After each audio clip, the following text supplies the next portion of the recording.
They take 1 or 2 in and luggage, and they go for traveling around the country.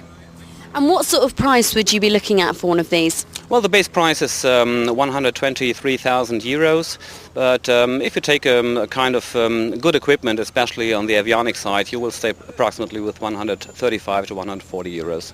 So this is a pretty good all-round little aircraft, really? Absolutely, because we have a kind of 30 to 35% on flight schools, training centers, individual persons, and also charter companies who give this aircraft away for people.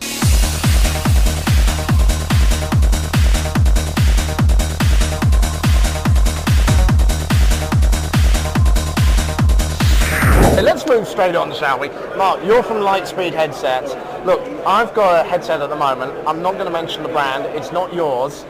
I'm getting a bit sick of it. I need to get a new one. I'm sure a lot of people out there, particularly if they're getting into flying for the first time, know there's a huge range out there. How do you pick a headset? Well, the 3 most common things about picking a headset are comfort. It's got to be comfortable. In our market with active noise reduction headsets, it's also got to be quiet. Yeah. And pilots want really good sound quality. So when they're talking back and forth to the tower, or in our case, if they're listening to music, they just want really good sound quality.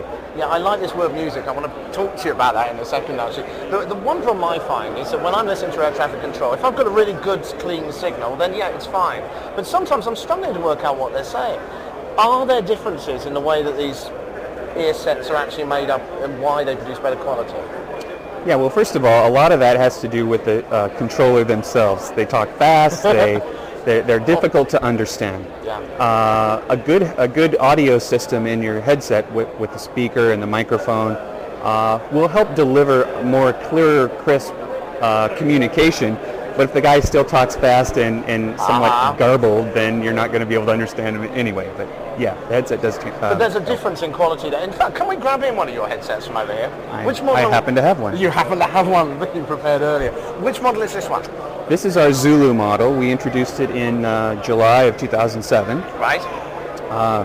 The next sort of evolution in our product lineup that has more cancellation, more quiet, more comfort, the things I mentioned earlier.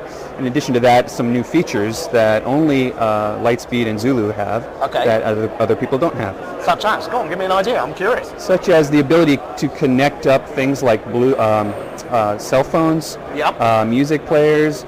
We have both a wired interface. You could plug those devices in here. Right. And so that's just a standard sort of mini jack socket that everyone will know if they're MP3 player and that sort of thing. Yeah. Exactly. Yep. And you can also connect via the Bluetooth control here if you've got a Bluetooth device. Right.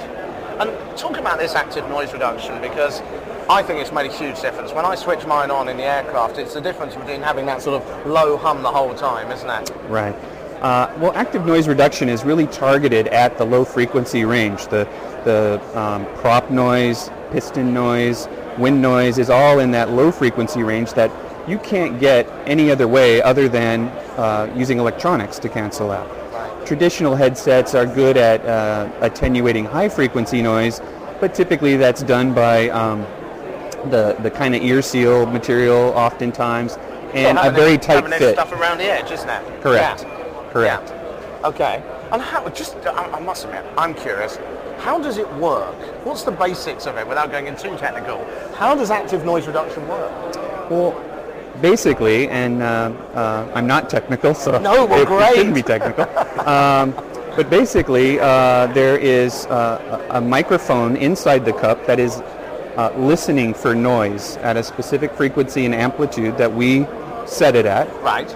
And then there's a speaker that also generates that same noise within the cup. Right. That's 180 degrees at a phase. So you literally cancel the waves?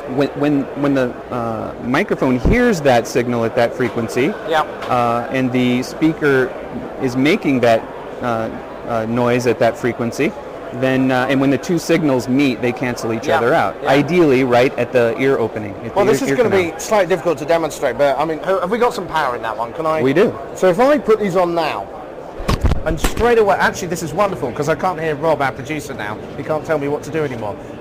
So is that off or on at the moment? That's off.